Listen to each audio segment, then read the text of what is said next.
Hello everyone, this is Crota giving you a shoutcast in Game 2 in a series between Socke and Delphi here on Metalopolis.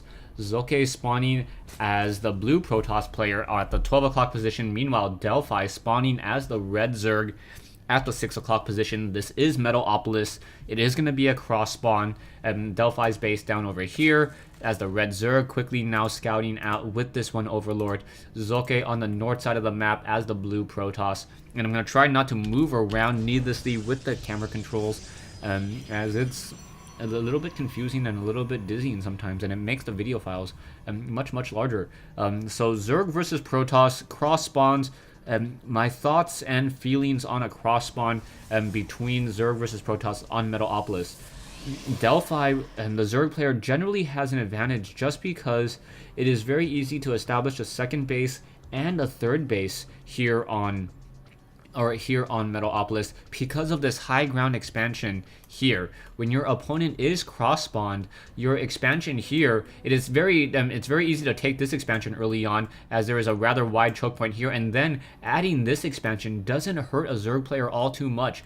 Creep tumors around here allow for easy transitioning for Zerglings to run up and down this ramp with no real issue at all. We can now see a probe wandering around on the inside of the map. Delphi is getting up one extractor as well as this probe is still wandering around. Is this drone going to try to grow up and be a hatchery? No, not quite yet. As that probe going to decide to just patrol in this location here and try to stop any hatchery placement. We now see a drone making its way to the 3 o'clock position, and as soon as he notices that the 3 o'clock position is open, he's going to be very happy, as he knows that Socke is not going to be able to put any early pressure on his early expansion. Back down over here, the extractor is already up. Currently mining gas. Spawning pool is now in play as well, and most likely Delphi will try to mine up to exactly 100 gas, transfer all of those drones onto minerals, and then get enough minerals in order to do an expansion. And drones will be able to make it up that ramp, as there is no zealot in this one position just quite yet, and now that drone will be making its way inside the space, and he's going to see a double assimilator build coming in from Socke. So Socke going with double gas very early on.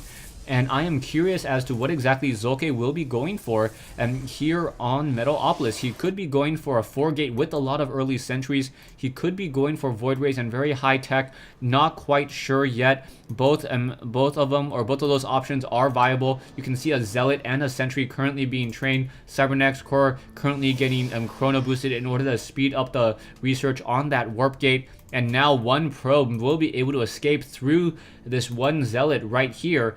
And then that one Zealot should be able to hold off the swarm, essentially, as that sentry will be popping out in just a moment as well.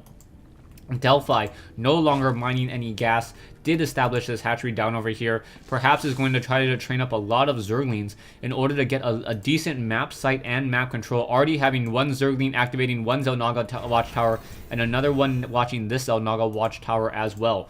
And now there's that gateway, so we may be going into a 4-gate. So a 4-gate with a lot of sentries and a lot of gas units, as we are on double assimilators at this time. One Zergling now just wandering around so far. Perhaps we'll be able to gain some sight. Knows that there is not a nexus now down.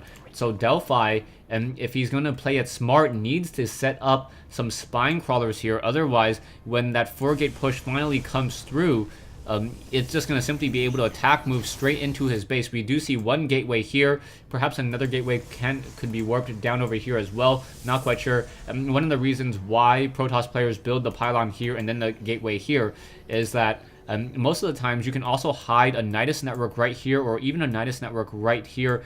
Even though the pylon would normally be able to see it, because it is on the other side of the vents, it in fact cannot. Back over here, is Zergling now going to be able to chase down one of those probes. Sentries quickly coming down to intercept and save that one probe.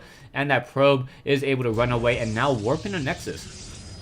So we are getting a nexus now, and a lot of sentries currently in place. So 6 sentries now have warped in. So this was a mass sentry build in order to just get a lot of force fields to expand into a Nexus. Not a 4-gate push at all. It doesn't look like Delphi did invest any minerals into spine crawlers at all either, so very, very nice for Delphi. Delphi should have, yes, a small economic lead, 37 harvesters compared to 30. And now that is because he also has slight mineral advantage but is behind in gas, 42 harvesters compared to 30. Production-wise, 2 drones, Roach Warren, and now teching to tier 2. So this may be standard Roach Hydra play as an evolution chamber now currently being built. Hatchery almost at tier 2 will be able to go further up that tech tree. Hydralisk, Spire, and Infestors, all 3 are viable options at this stage, but I'm hoping to see Hydralisk as Roaches really balance out Hydralisk well. Mutalisk could also become a factor, but there is not enough Vespene Geysers down, or sorry, enough Assimilators down. No, sorry, Extractors down in order to really support 2 base Mutalisk plays. So it is going to be some Spore Crawlers now coming in. Phoenix still wandering around on the inside, able to get up a lot of sight, and those sentries just essentially hallucinating their way through scouting and able to get plenty of scouting information on Delphi. Back over here, one Overlord parking itself, making sure that there are no Void Rays. Zergling wants to make sure that this 3rd base has not yet been established, as we now see starting to see decent probe saturation at the natural expansion. And 2 Phoenixes now are in the air once again. A lot of that energy has already gone into hallucinations as opposed to force fields. So those sentries are essentially very, very weak Marines right now. They have almost double the life, but they attack much more slowly, and yeah, they attack much more slowly, and they also can get feedback. Back over here, the Phoenix is still wandering around. We do see the Hydralisk then now in play. Level 1 missile upgrades. So it is going to be Roach Hydra. Delphi going to try to push out with Roach Hydra in just a moment, but he perhaps needs a 3rd base. Socke in a very, very impressive state right now, having a very large army, a decent economy, and also getting the level 2 weapons upgrade. Taking a look at Delphi. Delphi not too shabby either, getting more Roaches, more Hydras, getting the level 1 missile upgrades, and also the Groove Spines. This level 2, no, yeah, level 1 ground upgrades for the Protoss. And now a Pylon will be warped in here in just a moment. As soon as that Pylon is down, as soon as that Pylon is down, he'll be able to start getting some natural defense in this area, and then perhaps try to retreat back into this location, setting up another Nexus here. We can see the hatchery by Delphi has already been placed down. Some drones got to the party a little bit too early, and now returning the minerals all the way back home over here at this expansion. But now any additional drones should be able to make their way in, and now Delphi going into a very, very heavy gas build. He was only running off of 2 extractors for a fair amount of time, and now going to be running off of 6 extractors, harvesting with 18 harvesters for gas alone. Level 2 missile upgrades, Roaches and Hydras still being trained. You can see what Stalkers now are going to be able to shoo away that Overlord. Overlord is very low on hit points, and Colossi, oh, the Colossi wasn't trained in time, but the robotics bay did reveal that it was most likely researching extended thermal lances. Back here, Overlord's now starting to spread creep across the map, making it difficult for Socke to establish up a 3rd base, but I don't think he knows that Socke is currently already running off of 3 base. Oh no, spoke too soon, as there's already an Overlord inside the base, and now this one Nexus may get shut down or have a little bit of pressure coming in from Delphi as soon as he's ready to move out. It doesn't look like he's ready to move out yet, as his Spire is not yet up, and he wants to be able to get Corruptors in order to counter Colossi. We also see an Infestation Pit, so that Infestation Pit may be for level 3 upgrades, or we may actually see Infestors, Broodlords, or Ultralisk. Stalkers now wandering around the middle of the field here, trying to clean up many of those creep tumors. Roach is now also coming in, charging in, going after those units, and oh, Roach is now caught on the wrong side. Is another force field going to be placed down there? Yeah, there we go. And this is just a really bad day for Delphi. Delphi unable to continue that chase. A lot of those Roaches and Hydralisks were just in the wrong position there, and you can see how strong those early sentries are. 6 early sentries able to split apart that army, and it would have been disastrous if a Delphi actually tried to fight there. A lot of probes now being transferred, so a pretty much skeletal army of probes back at the main base. A lot of probes now being transferred over here. We're going to have a very, very strong saturation just within seconds of the mining beginning, and now you see more creep tumors still being laid down by Delphi. Back over here, one probe will be able to make it up this ramp, quickly see that there is an overlord spawning creep, and knows that it can't really do all too much. He will set up a pylon here though. So with a proxy pylon here, he may be able to warp in Dark Templars. Immortals, Stalkers, and Sentries once again moving around the Colossi, able to use that extended thermal lance range, shoot down this one Zergling here. We are currently getting the Corruptor. We are going into Hive Tech now. So Hive Tech in the near future, we'll see what exactly he tries to build with that Hive Tech. Corrupt, Broodlords, Ultralisk, or simply for the level 3 of weapons upgrade on his Roach Hydra army.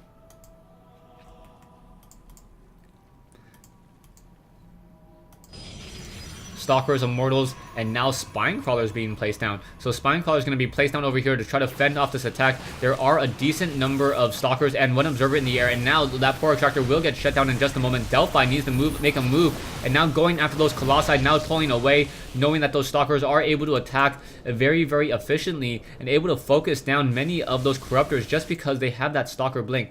Corruptors are faster in theory, but I'm not exactly sure who wins in a race, as the Stalkers are able to blink every 10 seconds.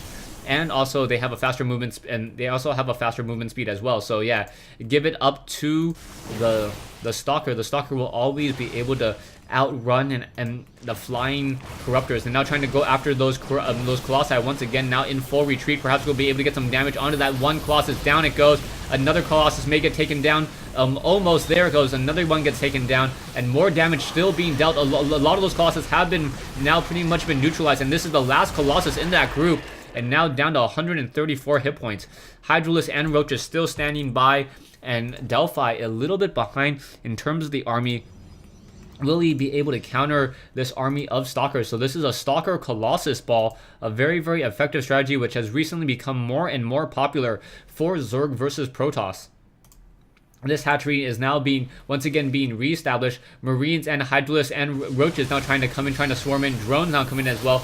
And there's that force field giving preventing any serious retreat or any serious engagement so far, as Socke now moves in to try to deal damage towards the natural expansion at what I'll call the 3 o'clock position. And now things are not looking good for Delphi. Delphi needs to deal some damage. He's even on bases. Roach is now trying to come in. Roach is giving chase against those Stalkers, and now those Colossi with such a long range, able to deal so much damage against this Zerg army, which is just sitting on the ground. Corruptors now coming in, getting a lot of damage onto those Colossi. Stalkers, however, are able to pick off many of those Colossi. Once again, 3 Colossi are left. Roaches being completely misrallied there. Could have dealt more damage if they just simply attacked, move into that swarm while it was constantly transitioning. Corruptors now flying away, trying to get away from the battle, as those Corruptors want to live to fight another day. 5,450 versus 3,125. This game is still going on strong. Delphi in a little bit of trouble. Socke should be able to put the final nail in the coffin in just a moment. He does have a lot of gateways. If you take a look at his gateways, which I want to be able to, but it doesn't have it on all of a hotkey. Currently running off of 8 gateways and 2 robotics facilities, so able to constantly just produce and train units. Production-wise, Zealot charged 2 more Colossi, and now the Zerg level 2 weapons upgrade. Overlords trying to fly away, but it doesn't look like Delphi is really going to stand a chance here. His army is significantly smaller, and it is better upgraded. 2-2 against 1-0, but is the upgrades going to be enough? I don't believe so, as those Stalkers are using Blink very effectively to get across the map. We see a hatchery being placed down here, and there are pylons here, so this is pretty interesting. A hatchery now being placed down here. Zealots now warping in and now trying to deal some damage. Will be able to... No, not even going for that hatchery. There are going to be some photon cannons. Those photon cannons will get up in just a second, as those Stalkers are slowly walking up this ramp to get more damage across those Overlords. Corruptors now trying to get a flank onto those Colossi, but those Stalkers quickly there appearing in the nick of time in order to force those units back. We do have Stargates, double Stargates or triple Stargates now being built. A Colossi will get taken down very easily. Down it goes. Roaches and Overlords once again trying to battle it out, but those force fields that off of those sentries very early in the game is just making it making it very difficult for Delphi to really do anything. He tries to engage, needs to retreat, otherwise he's going to lose more of his units. He retreats and loses more units to the extended thermal lance range. Rinse and repeat, and now Delphi has the larger army, but Socke, I still think, has the stronger presence now during this game. 55 Harvesters versus 68. Socke has the stronger food count, but the weaker army. Stalkers are now blinking once again, able to get a lot of damage off against those roaches. Roaches just continuing to fall, 16 damage per attack before you account for armor. Once you account for armor, it's only 4 damage an attack. Socke with this Nexus over here, and now also getting some additional Void Rays to join in on this army, perhaps to try to counter those Corruptors. Corruptors do not deal bonus damage, or that much bonus damage against a Void Ray, as they are not massive units, only armored. But then again, Void Rays also deal bonus damage towards armored units as well. Back over here, one larva being left behind. There is still creep being generated in this location, and this expansion by Socke is now about 1/10 up and running. Zealots just sitting outside that front door. Zealots are upgraded to 1-0. Production wise, we now see what, two Colossus level 3 weapons upgrade, Void Rays, Corruptors, and Broodlords with 2 additional hatcheries. So a very, very nice selection of units. Both players are just trying to counter the other player. Those Broodlords may get some damage, but Stalkers with Stalker Blink counter them so easily that Ultralists are the only thing that really stops them. But then, also the Ultralists take a fair amount of damage from those Stalkers as well. So as long as you have enough Stalkers, you can focus down and take down Colossi, especially if you start using that Blink micro. Roaches and Hydralisks now trying to push out. You can see Socke currently running off of 5 bases, or what I'll call 4, as there's only 1 mineral patch left here, even though there are 5 workers trying to mine from it continually. Yeah, 5 workers that try to mine from it continually. Roaches and Hydras now on that low ground. And Broodlords are now able to just drop in and stop dropping in those Broodlings in order to get more damage. And now in comes those Void Rays. Void Rays and Roaches now trying to come in, and those Roaches are just going to be able to deal so much damage against those Stalkers. The Hydralisks also bringing up the rear, trying to increase the amount of damage, and now in comes some more Stalkers over here. This is going to be a problem as those Zealots continue to just walk in and able to take and absorb a lot of damage from these units.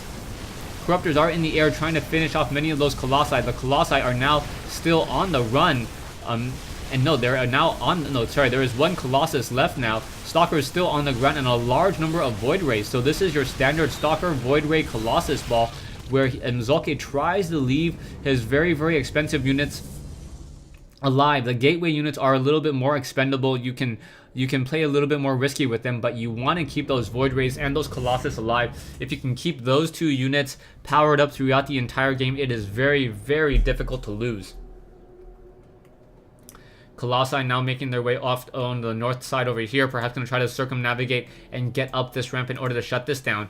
Army-wise, you can take a look. 5,400 versus 3,025. Those Roaches going to simply walk into an army of Stalkers, and that is never a good sight, especially as this Colossus has already... Especially as those Colossus are now bringing in the rear on that Extractor. Void Rays now trying to push in once again, and now Void Rays getting a lot of damage across some of those drones as well. Drones now getting picked apart as the hatchery is going to quickly get focused down by massed Void Rays. 8 Void Rays in the air dealing so much damage. Down it goes. You can see the Roaches now trying to come in, trying to swarm in. Those Void Rays are fully charged, and it doesn't look like those Void Rays are going to be able to keep that charge against those Roaches, which would be very, very nice, allowing for about, I believe, 25 damage per second, killing a Roach faster than every second. Void Ray army now up to 11. 4 Colossi, and now a whole bunch of Stalkers, 13 Stalkers. We are upgraded at 320, and now more Colossi are being added. Protoss air weapons upgrade also being researched as well. And no sentries in order to stop any of those units from being able to retreat. No force fields to make temporary roadblocks, and those units are now able to run all the way home and perhaps tell their leaders what they saw and try to come up with a strategy in order to win. 66-25 for Socke, 3,000 for Delphi. Delphi, I believe, is going to lose this game.